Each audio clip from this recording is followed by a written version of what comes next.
If you're considering buying something on debt, ask yourself, is this going to make me money? Is this going to better my future? Because my future self is going to be paying for it. And your future self is going to be so angry at you. Someone really close to me, near and dear to my heart, is drowning in debt right now, and it's breaking my heart. It sucks. And I have been there, and I live to tell the tale. These are the things that I wish I could have told her 10 years ago when I was first learning about money, so that she would not have ended up in this situation to begin with, or it would have been a little bit easier. She wouldn't have gotten this far, this deep into the hole. And since I can't go back to 10 years ago and give her the advice, I'm going to give it to you so that you don't end up in a situation where your debtors are running your life and you can't make a single decision without their input. You can't go on vacation, you can't take a trip, you can't buy shoes without checking with your debtors. I haven't worked a traditional job in 5 years, and that's not because I'm rich, it's not because I have a trust fund, but because I learned how to make money work for me instead of working for money. And today I'm going to share the steps that I took to go from a working class background to stepping into my own financial freedom. If you apply what I'm about to share, you'll be better off than 67% of people in this country. Not because you're special, but because you made different choices. So let's do it. When I was a kid, my dad did not care about flashy things. He did not care about keeping up with the Joneses. He never bought anything on credit, and if he couldn't pay cash for it, he wasn't buying it. The only debt he ever had was our mortgage. And you know what happened? In 2008, during the financial crisis, before I even knew anything about anything,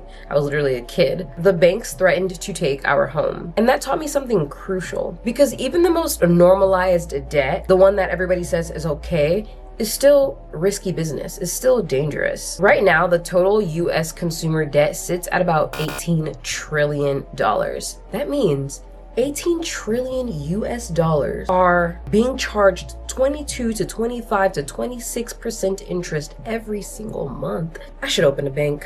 How do you open a bank? I'm gonna find out how to open a bank. That's almost half of America living paycheck to paycheck. Even the high earners, even if you're earning $100,000, $200,000, $300,000, the highest earners are still having the same problems. And they are stressed about money. Why? Because they weren't taught. America teaches you to go to school, get a good job, and work until you're 65. Me personally, I have never bought an iPhone on credit. I've never bought large consumer items on credit because I know what a toll it takes on your life. When I was in college, my iPhone broke and I went 3 months without a phone. And the reason I did that was because I wanted an iPhone, but I didn't want to go to my cell phone provider and have them loan me one, essentially lease me one, where I would have to pay month to month, because I was a college kid, barely able to pay for my groceries. You think I want to add $20 a month or $40 a month to my bills, to my life? No, thank you.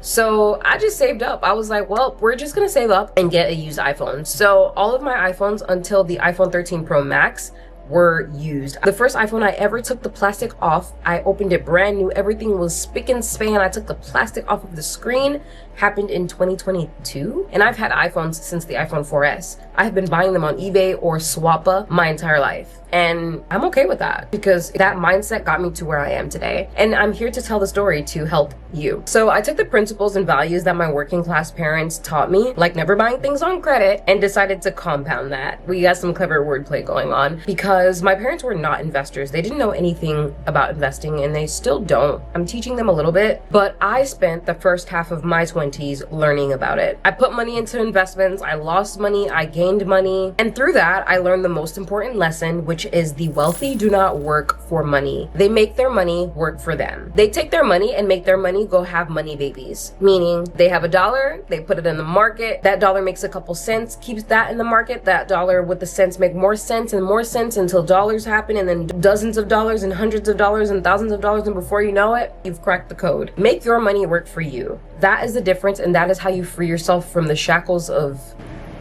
this society that we live in, the ghetto. So first things first, pay off your high interest debt. If you're just at step 1, this is how you're gonna get started. And do that as fast as humanly possible. I know investing is a lot more exciting than paying off your debt. Like, who the fuck wants to pay off debt? That shit is so fucking ghetto. Oh my God, it's the worst. Do not recommend. To get to the point where you're playing games with your money so much so that you're having your money go out and have money babies, you need to get rid of the debt that's eating away at your money.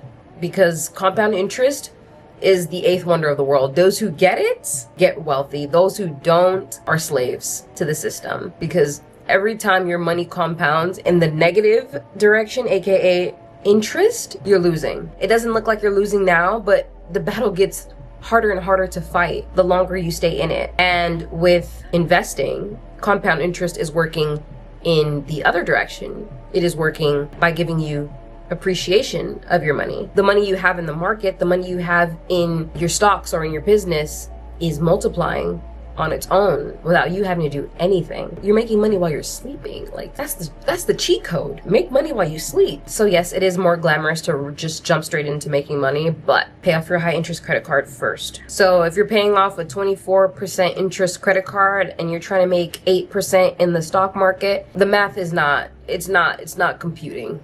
It's not good. Go back to the drawing board. So pay off those debts first. Take that weight off of your shoulders. Get those debtors out of your life. Because when you're in debt, you're not free. The companies you owe debt to control your options. They control your peace of mind. They control your decisions, your vacations, your relationships. It's not a good place to be. And if you're not there, don't test the waters. This is not an area where you need to test the waters. If you're lucky and you don't have any high interest debt, keep it that way.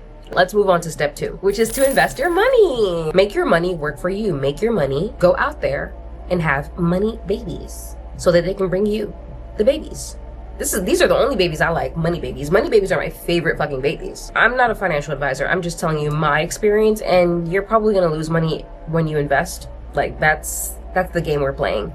Don't invest money that you're not willing to lose. So these are the things that have worked for me in the past. I haven't worked a traditional job in 5 years, and the reason for that is because when I got money, I did not spend it on bags and shoes. I spent it on stocks and crypto. Yep, I paid off my debt and then I bought stocks and crypto. If you're in your 20s or 30s, I highly recommend investing in riskier stocks and riskier companies because you have a way higher chance of upside. There's no need to be as conservative with your investments in your 20s and 30s because you're super young, and by the time you need the money, it would have recovered in the first place. Like if there was a couple of years where everything was in the negative, like the country was in a recession, you still are 20 or 30, like you still have enough time for that upswing to happen. And when that upswing happens,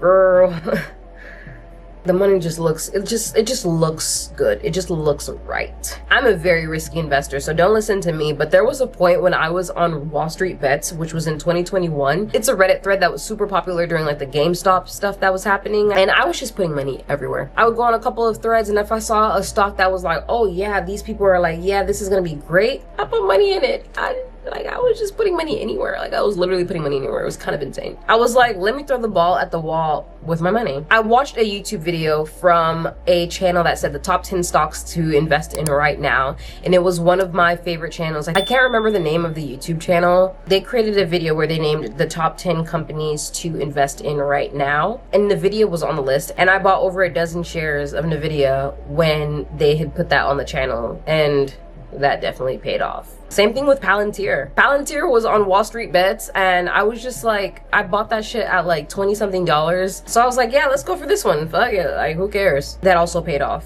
Same thing with Bitcoin. I attended a Bitcoin conference back in 2022. I already had some money in Bitcoin, and I was like, you know what, let's see what's up. What are they talking about? And I invested a lot over the past 3 years into Bitcoin, and that has definitely paid off. Right now it's low down, but it's definitely paid off. So essentially I took risks. These are not the risks I recommend you take. I think maybe you should do a little bit more research and not just go on Reddit and buy whatever people are saying to buy. But I do encourage you to invest. Your parents might not know anything about investing. Mine didn't, but that doesn't mean you can't learn. I spent years learning this stuff, reading books, watching videos, going to classes, losing money and learning from it, making more money and understanding why. And that education changed my entire life. Highly recommend. Step 3 is buying dividend paying stocks. This is where it gets really fun. My Acorns account is solely funded by dividends. I haven't put any money into my Acorns account for like a year, but I do make about $100 to $200 in dividends every quarter without my input at all. And it just gets reinvested automatically. And the dividends just keep getting bigger and bigger because when I first started, it was literally like a couple pennies on the dollar. And sometimes I see like $15 from one stock or from one ETF that put $15.22 into my account. And I'm like, oh, all right, I'll take it. That's the beauty of investing in dividend paying stocks. I don't think dividend paying stocks is the way to get rich. Like, it's a very slow way to get rich, but it's good to have something in the background going. It's similar to high yield savings accounts where you're getting a good percent back. It's not a way to get rich, but it definitely is working in the background. It's doing something. It's better than it just sitting there earning 0.0001%. Saving is great, but saving is not how you get rich. Saving is not how you get wealthy. Saving is not how you gain financial freedom. So have a 3 to 6 month emergency fund with all of your current expenses. After that amount, go make your money have money babies, meaning put it in the market, go learn something, get some interest on that. Your main goal in life should be money babies. Money babies run the world. Go have money babies. Step number 4. This is extremely important. Find ways to get into strategic debt. If you follow these points, you most likely have a good credit score by now. One that you can leverage and make your life better. Strategic debt increases your net worth. It brings money in your pockets. Examples being a real estate portfolio, and I'm not talking about your single family main residence. That's not an investment. That's your house. Buying a duplex, that's an investment. Buying a triplex, buying a fourplex, those are investments. Living in one unit and renting out the other 2 or 3, that's an investment. But your single family primary residence with a mortgage is not an investment. You're playing yourself. Strategic debt is getting a business loan in a business that you're already running, a business that's already profitable, so that you can scale. Investing in another business, using strategic debt to invest in another business that's going to make you more money than the strategic debt costed. When you use debt to buy a TV, it's not making you any money. Actually, you're losing money because you're wasting time in front of a TV. Read a book. If you're considering buying something on debt, ask yourself, is this going to make me money? Is this going to better my future? Because my future self is going to be paying for it. And your future self is going to be so angry at you. She's going to hate you. I'm sorry, she's gonna hate you. So think about her. Is it gonna make her life better? Probably not. So these are the principles that I live by to level up my finances. And if you take this advice and actually apply it, you'll be better off than a lot of people in this society. And not because you're special, but because you decided to make different choices. You decided to break the cycle. You decided to build wealth instead of just getting by. Now, go make that money work for you. Go ahead and make your money go have money babies. You better put it to work. You better work, bitch.